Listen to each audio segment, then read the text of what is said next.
یہ ذکر پہلے آ چکا ہے کہ لوط علیہ السلام سیدنا ابراہیم علیہ السلام کے بھتیجے تھے۔ سیدنا لوط علیہ السلام کے باپ کا نام ہاران تھا، جو تارخ یعنی آزر کے بیٹے تھے۔ اللہ تعالیٰ نے لوط علیہ السلام کا پورے قرآن میں 27 بار ذکر کیا ہے۔ یہ ذکر 14 سورتوں میں متفرق مقام پر آیا ہے۔ آپ کا والد آپ کے بچپن ہی میں فوت ہو گیا تھا، اس لیے آپ نے اپنے دادا آزر کے گھر اپنے چچا ابراہیم علیہ السلام کے ہاں پرورش پائی۔ یہی وجہ ہے کہ ابراہیم علیہ السلام کو ان سے بے حد محبت تھی۔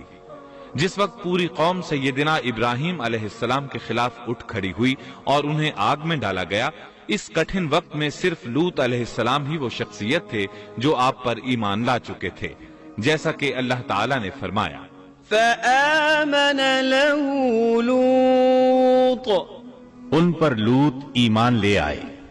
پھر جب ابراہیم علیہ السلام نے ہجرت کی تو لوط علیہ السلام نے بھی ان کے ساتھ ہجرت کی۔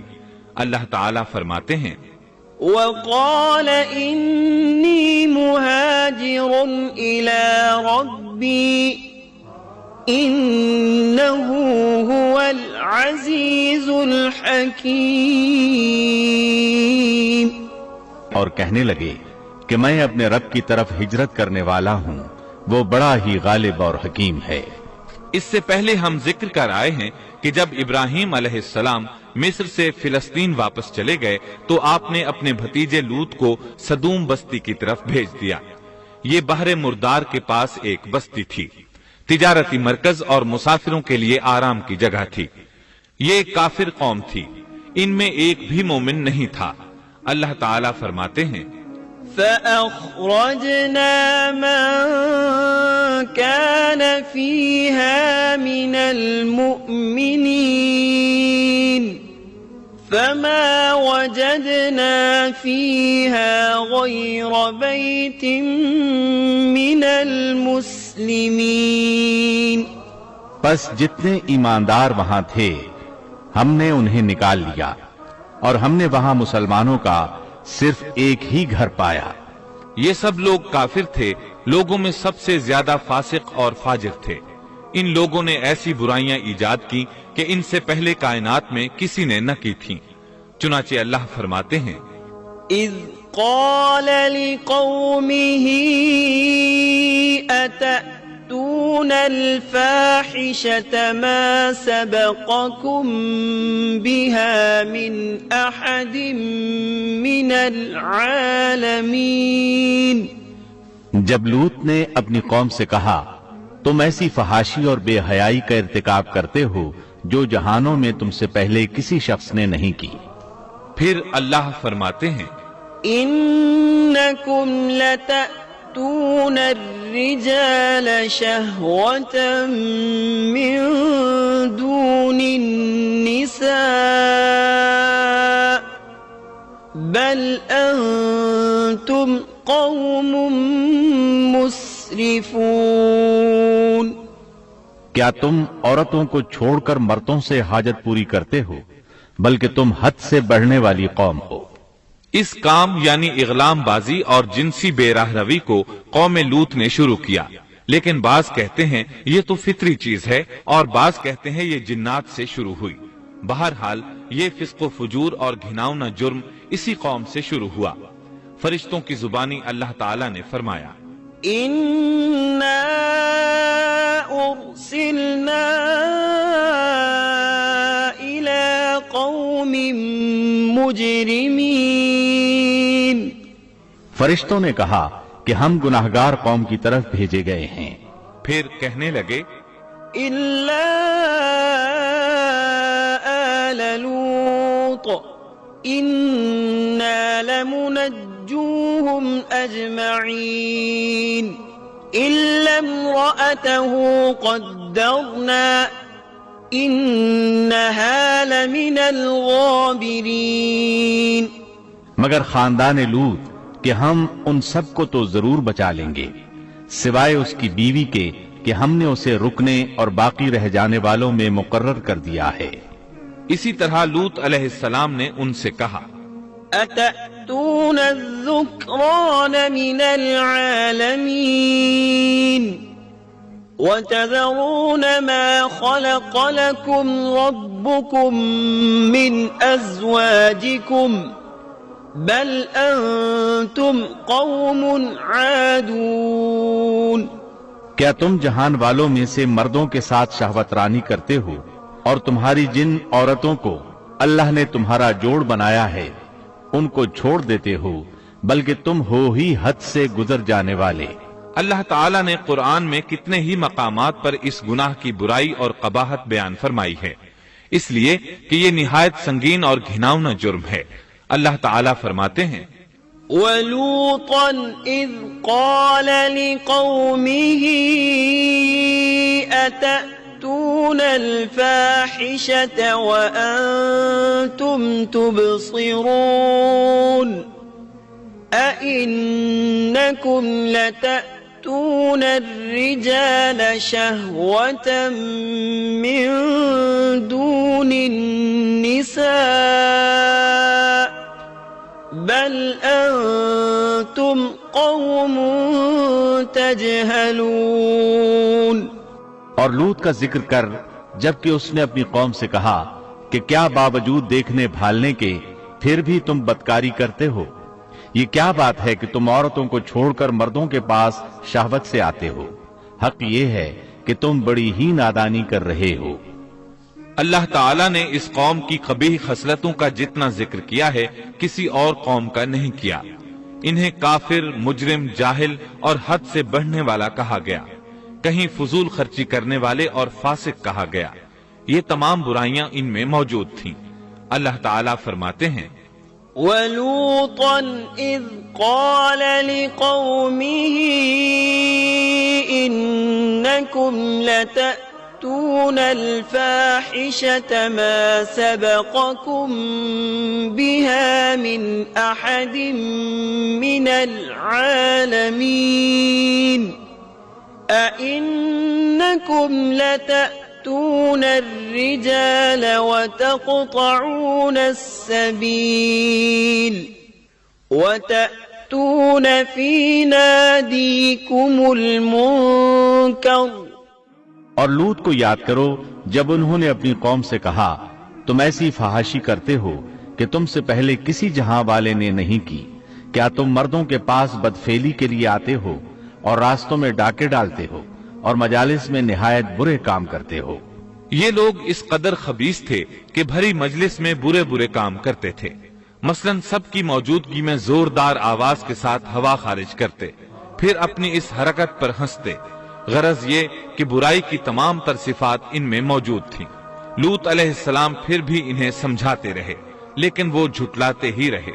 اللہ تعالیٰ فرماتے ہیں كذبت قوم لوط المرسلين إذ قال لهم أخوهم لوط ألا تتقون إني لكم رسول أمين فاتقوا الله وأطيعون وما أسألكم عليه من أجر إن أجري إلا على رب العالمين. قوم لوط نے پیغمبروں کو جھٹلایا جبکہ ان کے بھائی لوط نے ان سے کہا کہ تم اللہ کا خوف نہیں رکھتے. میں بلا شبہ تمہاری طرف امانت والا پیغمبر ہوں. البتہ اللہ سے ڈرو اور میری اطاعت کرو اور اس کام پر میں تم سے کوئی اجرت اور مزدوری نہیں چاہتا. میرا اجر تو صرف اور صرف جہانوں کو پالنے والے کے ذمے ہے. انبیاء کا مشن ہی یہ ہوتا ہے کہ تبلیغ کرتے رہیں. لہٰذا لوط علیہ السلام دعوت دیتے رہے لیکن دعوت کے نتیجے میں قوم کا رد عمل کیا تھا اللہ نے اس کا بھی ذکر کیا ہے. فرمایا فما كان جواب قومه إلا أن قالوا ائتنا بعذاب الله إن كنت من الصادقين. بس اس کی قوم کا جواب یہی ہوتا کہ اللہ کا عذاب لے آ اگر تو سچا ہے. اسلام دشمن اور کافر قوموں کا جواب یہی ہوتا ہے۔ قوم عاد اور قوم سمود نے بھی یہی جواب دیا تھا۔ دوسری آیت میں ہے وَلَقَدْ أَنذَرَهُمْ بَطْشَتَنَا فَتَمَارَوْا بِالنُّذُرِ۔ لوط نے انہیں ہماری پکڑ سے ڈرایا، یعنی انہوں نے کہا اے قوم اللہ کی پکڑ سے اور عذاب سے بچ جاؤ، محتاط ہو جاؤ، اس کی لاٹھی بے آواز ہے، لیکن وہ ڈرانے والوں سے بھی جھگڑتے ہی رہے۔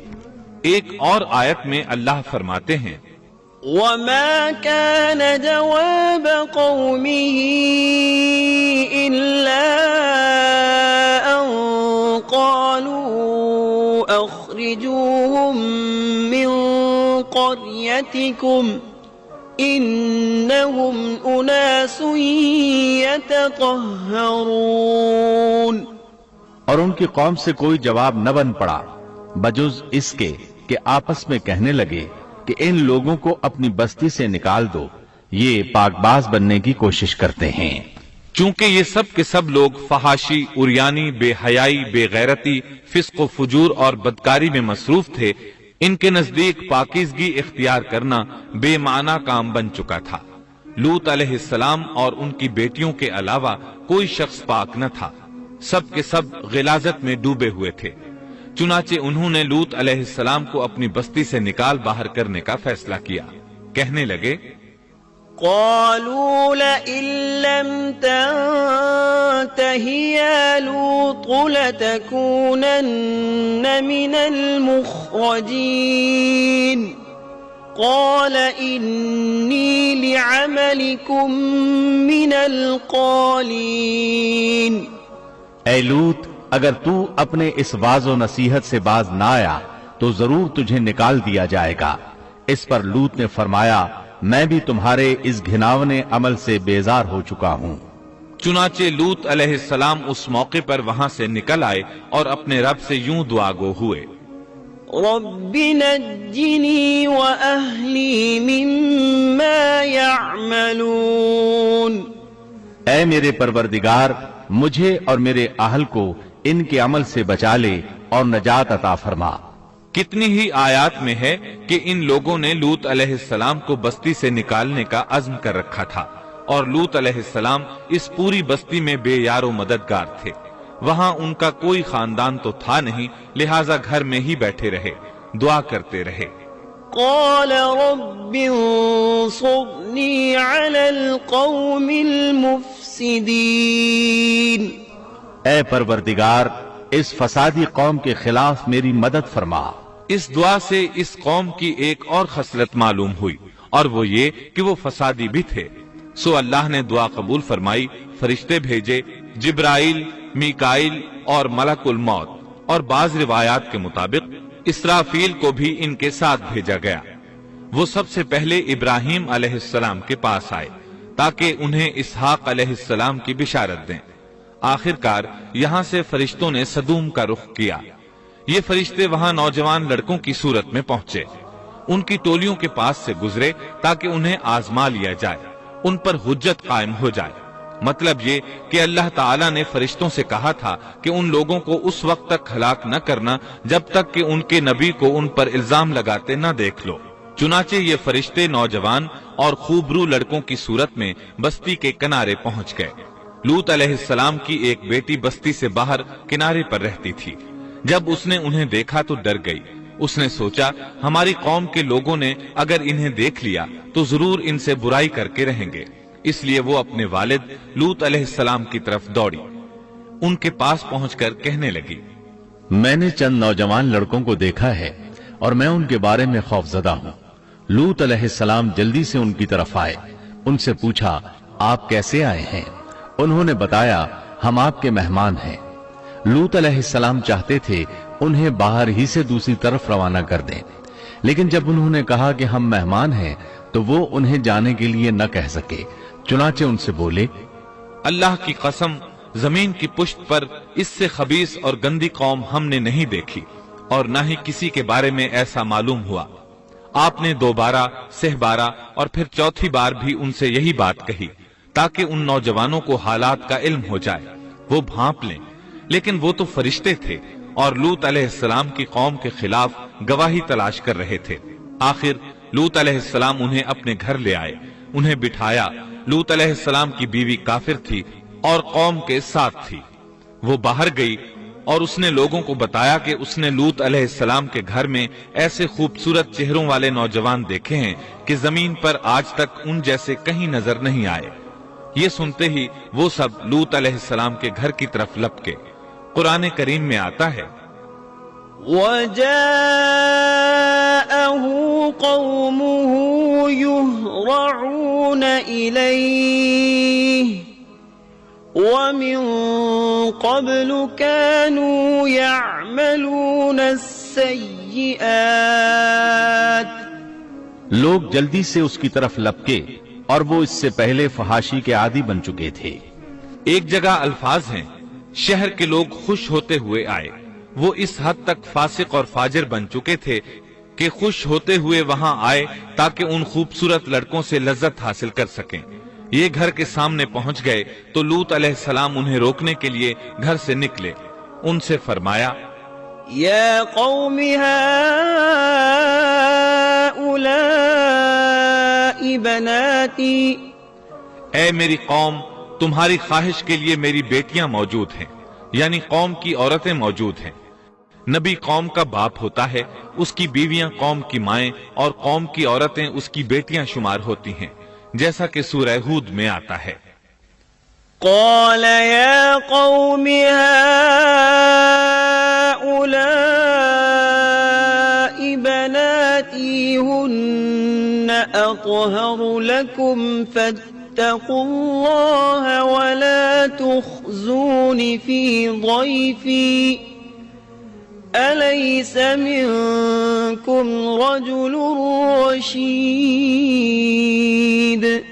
کہنے لگے اے میری قوم، میری یہ بیٹیاں تمہارے لیے پاکیزگی کا باعث ہیں، لہٰذا اللہ سے ڈرو اور مجھے میرے مہمانوں کے بارے میں رسوا نہ کرو۔ کیا تم میں کوئی بھلا شخص موجود نہیں؟ آپ کی بات کے جواب میں انہوں نے کیا جواب دیا؟ قرآن مجید میں آتا ہے قالوا لقد علمت ما لنا في بناتك من حق وإنك لتعلم ما نريد قال لو أن لي بكم قوة أو آوي إلى ركن شديد۔ کہنے لگے لوط، تو جانتا ہے تیری بیٹیوں یعنی قوم کی عورتوں سے ہمیں کوئی سروکار نہیں، ہم جو چاہتے ہیں تمہیں خوب معلوم ہے۔ لوط کہنے لگے کاش میرے پاس کوئی قوت ہوتی یا میں کسی مضبوط پناہ میں ہوتا۔ لوط علیہ السلام کے پاس کچھ بھی تو نہیں تھا، صرف ان کی اپنی بیٹیاں ان پر ایمان لائی تھیں، یہاں تک کہ ان کی بیوی بھی کافر تھی۔ بخاری اور مسلم کی روایت ہے، نبی کریم صلی اللہ علیہ وسلم نے فرمایا اللہ تعالیٰ لوط پر رحمت فرمائے، وہ اللہ تعالیٰ کی طرف پناہ لیتے تھے۔ مفسرین کا کہنا ہے کہ لوط علیہ السلام کے بعد اللہ نے جو نبی بھیجا وہ کسی اونچے خاندان اور قبیلے کا چشم و چراغ ہوتا تھا جو اس کی حفاظت کرنے کے قابل ہوتا تھا۔ لوط علیہ السلام کے ساتھ کوئی مددگار نہیں تھا۔ ایک دوسرے مقام پر اللہ تعالیٰ فرماتے ہیں وَجَاءَ أَهْلُ الْمَدِينَةِ يَسْتَبْشِرُونَ قَالَ إِنَّ هَؤُلَاءِ ضَيْفِي فَلَا تَفْضَحُونَ وَاتَّقُوا اللَّهَ وَلَا تُخْزُونَ قالوا أولم ننهك عن العالمين قال هؤلاء بناتي إن كنتم فاعلين لعمرك إنهم لفي سكرتهم يعمهون۔ اور شہر کے لوگ خوش ہوتے ہوئے آئے۔ لوط نے کہا یہ میرے مہمان ہیں، مجھے رسوا نہ کرو، اللہ سے ڈرو اور مجھے ذلیل نہ کرو۔ انہوں نے کہا کیا ہم نے تجھے جہان والوں کے بارے میں منع نہیں کیا؟ یعنی انہوں نے آپ کو تبلیغ وغیرہ سے بھی روک دیا تھا۔ لوط نے کہا اگر خواہش پوری کرنا چاہتے ہو تو میری بیٹیاں یعنی قوم کی عورتیں موجود ہیں، ان سے کر لو۔ اے پیغمبر تیری عمر کی قسم وہ لوگ اپنی مدہوشی میں مست تھے۔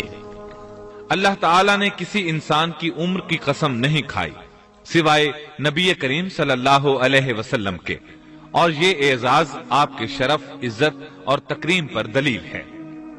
اب ان لوگوں نے گھر میں داخل ہونے کی تیاری کر لی۔ ادھر لوط علیہ السلام نے اپنے تینوں مہمانوں کی طرف دیکھا۔ آپ ان کے لیے فکر مند تھے، لیکن وہ یہ دیکھ کر حیران ہوئے بغیر نہ رہے کہ وہ تینوں بالکل بے فکر بیٹھے تھے۔ اس وقت کی کیفیت اللہ تعالیٰ نے قرآن مجید میں یوں بیان فرمائی ہے: قال إنكم قوم منكرون قالوا بل جئناك بما كانوا فيه يمترون وأتيناك بالحق وإنا لصادقون۔ لوط کہنے لگے تم لوگ تو کچھ انجان سے معلوم ہو رہے ہو۔ اس پر وہ کہنے لگے ہم تو تیرے پاس وہ فیصلہ لائے ہیں جس میں اس قوم کو شک تھا، اور ہم تیرے پاس حق لے کر آ چکے ہیں، اور بے شک ہم سچے ہیں۔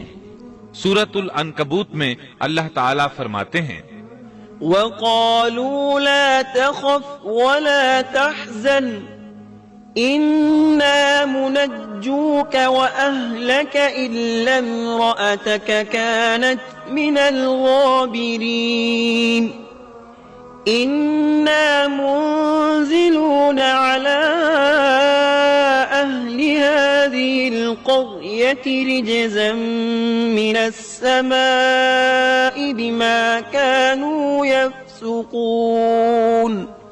فرشتوں نے کہا اے لوط نہ ڈر اور غم نہ کھا، یقیناً ہم تجھے اور تیرے اہل کو سوائے تیری بیوی کے نجات دیں گے، وہ پیچھے رہ جانے والوں میں سے ہوگی۔ ہم اس بستی والوں پر ان کے گناہوں کے سبب آسمان سے عذاب نازل کرنے والے ہیں۔ انہوں نے یہ بھی کہا: قالوا يا لوط إنا رسل ربك لن يصلوا إليك۔ کہنے لگے اے لوط ہم اللہ کے بھیجے ہوئے فرشتے ہیں، یہ لوگ تجھ تک نہ پہنچ پائیں گے، یعنی تجھے تکلیف نہیں پہنچا سکیں گے۔ پھر ان میں سے ایک شخص نے اندر داخل ہونے کی کوشش کی۔ جبریل اٹھے، انہیں ایک ایسی ضرب لگائی کہ تمام کے تمام اوندھے ہو گئے۔ اس بارے میں اللہ کا فرمان ہے: وَلَقَدْ رَاوَدُوهُ عَنْ ضَيْفِهِ فَطَمَسْنَا أَعْيُنَهُمْ۔ انہوں نے لوط کو اس کے مہمانوں کے بارے میں پھسلانے کی کوشش کی تو ہم نے ان کی آنکھیں مٹا ڈالی۔ اللہ تعالیٰ سورۃ القمر میں فرماتے ہیں: فَذُوقُوا عَذَابِي وَنُذُرْ۔ بس میرا عذاب اور ڈرانا چکھو۔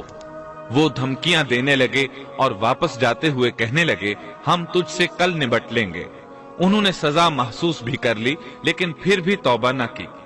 اس وقت فرشتوں نے کہا: إِنَّ مَوْعِدَهُمُ الصُّبْحُ أَلَيْسَ الصُّبْحُ بِقَرِيبٍ۔ یقیناً ان کے وعدے کا وقت صبح کا ہے، اور کیا صبح بالکل قریب نہیں؟ صبح تک انہیں مہلت مل گئی۔ فرشتوں نے کہا: فَأَسْرِ بِأَهْلِكَ بِقِطْعٍ مِّنَ اللَّيْلِ وَاتَّبِعْ أَدْبَارَهُمْ وَلَا يَلْتَفِتْ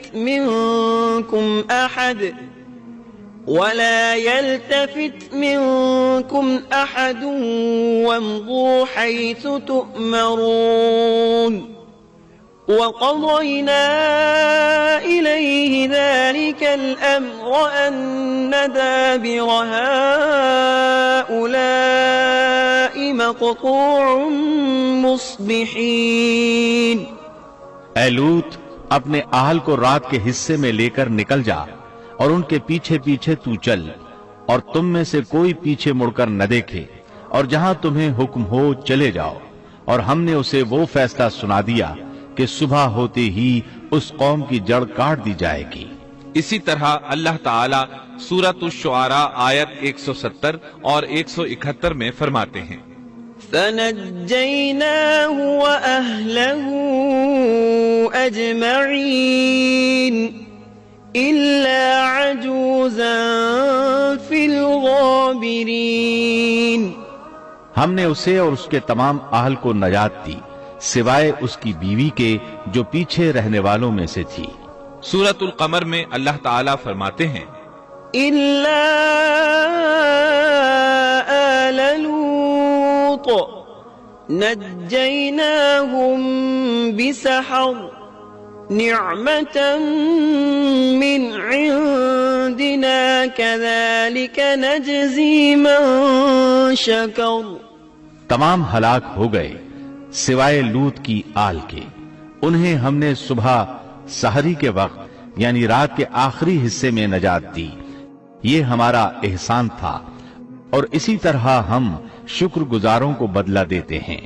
چنانچہ لوط علیہ السلام نکل کھڑے ہوئے، ان کے ساتھ ان کی صرف 2 بیٹیاں تھیں، وہ بستی سے نکل گئے، پھر صبح ہوئی، روشنی پھیلنے لگی تو عذاب آ گیا۔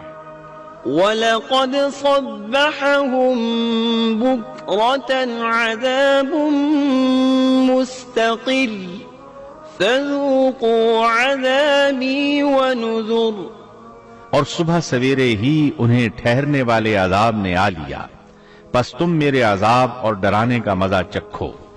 یہ عذاب کیسا تھا؟ جبریل علیہ السلام آئے، اپنا پر زمین کے نیچے داخل کیا، اس مکمل بستی کو اکھیڑا اور آسمان کی طرف اٹھا کر لے گئے۔ کہا جاتا ہے کہ فرشتوں نے اس بستی کے مرغوں کی اذان اور کتوں کے بھونکنے کی آوازیں سنی اور لوگوں نے فرشتوں کی تسبیح سن لی۔ جبریل علیہ السلام نے ایک چیخ ماری، سب بجھی ہوئی آگ کی طرح ہو گئے، پھر مکمل بستی کو پکڑ کر الٹا دیا، ہر ایک کے لیے آسمان میں پتھر تیار تھا، بہرحال اس کو زمین پر دے مارا۔ اللہ تعالیٰ سورہ ہود میں فرماتے ہیں فَلَمَّا جَاءَ أَمْرُنَا جَعَلْنَا عَالِيَهَا سَافِلَهَا وَأَمْطَرْنَا عَلَيْهَا حِجَارَةً مِّن سِجِّيلٍ مَّنضُودٍ مُّسَوَّمَةً عِندَ رَبِّكَ وَمَا هِيَ مِنَ الظَّالِمِينَ بِبَعِيدٍ پس جب ہمارا حکم آیا تو ہم نے اس کا اوپر والا حصہ نیچے کیا اور ان پر کنکریلے پتھر برسائے جو تہ بتہ تھے، تیرے رب کی طرف سے نشاندار تھے اور وہ ان ظالموں سے کچھ دور نہیں تھے۔ سورۃ الحجر میں اللہ فرماتے ہیں فَأَخَذَتْهُمُ الصَّيْحَةُ مُشْرِقِينَ فَجَعَلْنَا عَالِيَهَا سَافِلَهَا وَأَمْطَرْنَا عَلَيْهِمْ حِجَارَةً مِّن سِجِّيلٍ روشنی ہوتے ہی انہیں بڑے زور کی چیخ نے پکڑ لیا، پھر ہم نے اس کا بلند حصہ نیچے کیا اور ان پر کنکر والے پتھر برسائے۔ سورۃ الشعراء میں اللہ فرماتے ہیں وَأَمْطَرْنَا عَلَيْهِمْ مَطَرًا فَسَاءَ مَطَرُ الْمُنذَرِينَ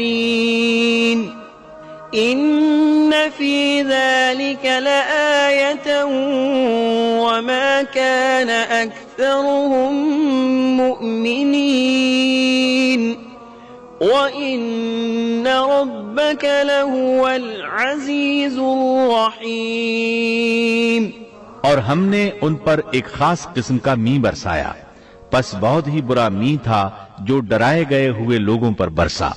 یہ ماجرا بھی سراسر عبرت ہے، ان میں سے بھی اکثر مسلمان نہ تھے۔ بے شک تیرا پروردگار وہی ہے غلبے والا، مہربانی والا۔ سورۃ النجم میں اللہ فرماتے ہیں وَالْمُؤْتَفِكَةَ أَهْوَىٰ فَغَشَّاهَا مَا غَشَّىٰ فَبِأَيِّ آلَاءِ رَبِّكَ تَتَمَارَىٰ هذا نذير من النذر الأولى اور اس نے الٹائی ہوئی بستیاں گرا دی، پھر ان کو اس چیز سے ڈھانپا جس سے بھی ڈھانپا، مطلب یہ کہ ان پر پتھروں کی بارش برسائی، پس تم اپنے رب کی کون کون سی نعمتوں میں جھگڑو گے۔ یہ شخص بھی پہلے ڈرانے والوں کی طرح ایک ڈرانے والا ہے۔ اس طرح یہ بستی سدوم بحر مردار کے علاقے میں تہس نہس ہو گئی، اور اس کے آثار و نشانات قیامت تک کے لیے چھوڑ دیے گئے ہیں۔ ان نشانات کو اسی لیے باقی چھوڑا گیا ہے کہ سارا جہان ان کو دیکھ کر عبرت پکڑے، فحاشیوں سے باز آ جائے، خاص طور پر سب سے بڑی فحاشی جو قوم لوط کا عمل تھا اس سے باز آ جائیں۔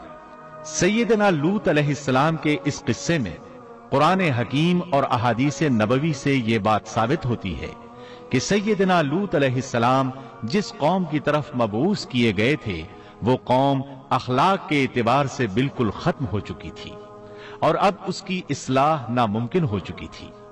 اس قوم نے اپنے جرم کو جرم بھی نہیں سمجھا تھا۔ عام مقامات پر اعلانیہ بے حیائی کرنا ان کا مشغلہ تھا۔ یہ ایسا عمل تھا جس کی ماضی میں کوئی نظیر نہیں ملتی۔ مردوں کا مردوں سے اختلاط اور عورتوں کا عورتوں سے، یہ ایسا فعل تھا جو جنگل کے وحشی جانور بھی نہیں کرتے۔ یہی وجہ تھی کہ یہ قوم اپنے میں سے کچھ نیک لوگوں کو بھی برداشت نہیں کرتی تھی۔ وہ انہیں نیکی اور شرافت کی دعوت دیتے تھے، اسی لیے وہ ان کے سخت مخالف ہو گئے تھے۔ قرآن کریم نے اس قوم کے 3 بڑے جرائم کا ذکر کیا ہے۔ یہ کہ تم مردوں سے بدفعلی کرتے ہو، مسافروں کو لوٹ لیتے ہو، عام مجلسوں میں اعلانیہ فحاشی کرتے ہو۔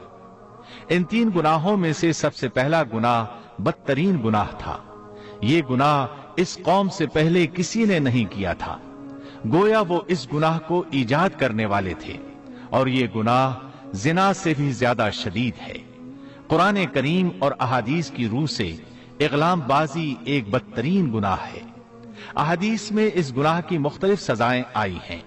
ایک روایت میں ہے کہ فاعل اور مفعول دونوں کو قتل کر دو۔ بستی سدوم عذاب کے نزول سے قبل کن حالات سے دوچار تھی، سورۃ الزاریات آیت 35 اور 36 میں یوں بیان ہوا ہے: پھر ہم نے ان سب لوگوں کو نکال لیا جو اس بستی میں مومن تھے، یعنی لوط علیہ السلام اور ان پر ایمان لانے والے، سو ہم نے اس بستی میں سوائے ایک گھر کے مسلمانوں کا کوئی گھر نہ پایا۔ اس کا مطلب ہے وہاں صرف سیدنا لوط علیہ السلام اور ان کا گھرانہ مسلمان تھا، باقی سب گھر کافروں کے تھے۔ اللہ تعالیٰ کسی قوم کی مکمل تباہی کا فیصلہ اس وقت تک نہیں کرتے جب تک کہ اس قوم میں کچھ قابل لحاظ بھلائی موجود ہو، مگر جب قوم کا حال یہ ہو جائے کہ اس میں بھلائی آٹے میں نمک کے برابر بھی باقی نہ رہے، تو ایسی صورت میں اللہ کا قانون یہ ہے کہ نبی اور اس پر ایمان لانے والوں کو اپنی قدرت خاص سے کسی نہ کسی طرح بچا لیا جاتا ہے، اور باقی لوگوں کے ساتھ وہی معاملہ کیا جاتا ہے جو ہوش مند تاجر اپنے ٹوکرے کے گلے سڑے پھلوں کے ساتھ کرتا ہے۔ اچھے پھل ان میں سے نکال لیتا ہے اور سڑے ہوئے باہر پھینک دیتا ہے۔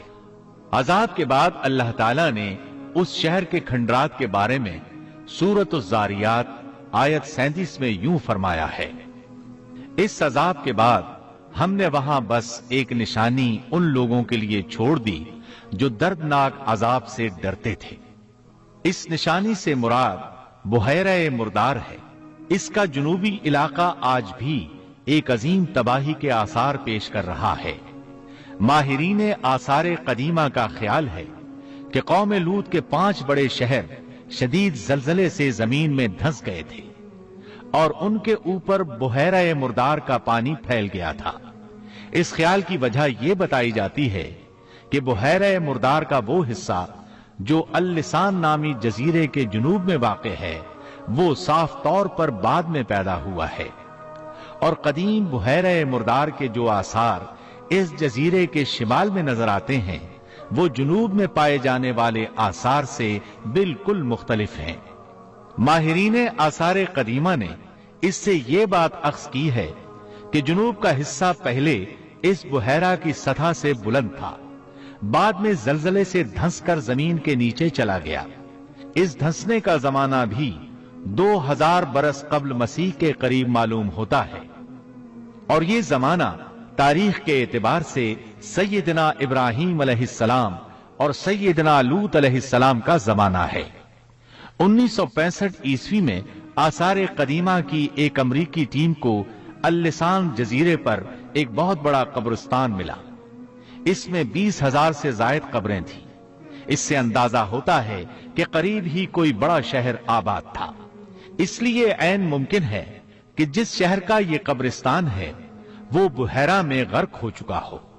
بحیرہ کے جنوب میں جو علاقہ ہے اس میں اب بھی ہر طرف تباہی کے آثار موجود ہیں، اور زمین میں گندھک، رال، کول تار اور قدرتی گیس کے اتنے بڑے ذخائر پائے گئے ہیں کہ ان کو دیکھ کر یقین ہو جاتا ہے کہ کسی وقت بجلیوں کے گرنے سے یا آتش فشاں کا لاوا نکلنے سے یہاں آگ پھٹ پڑی تھی۔ اللہ تعالیٰ سورہ ہود کی آیت 83 میں ارشاد فرماتے ہیں، پتھراؤ کا یہ عذاب آج بھی ظالموں سے دور نہیں۔ مطلب یہ کہ جو قوم اس قوم کی طرح ظلم اور بے حیائی پر جم جائے وہ اپنے آپ کو اس جیسے عذاب سے دور نہ خیال کرے۔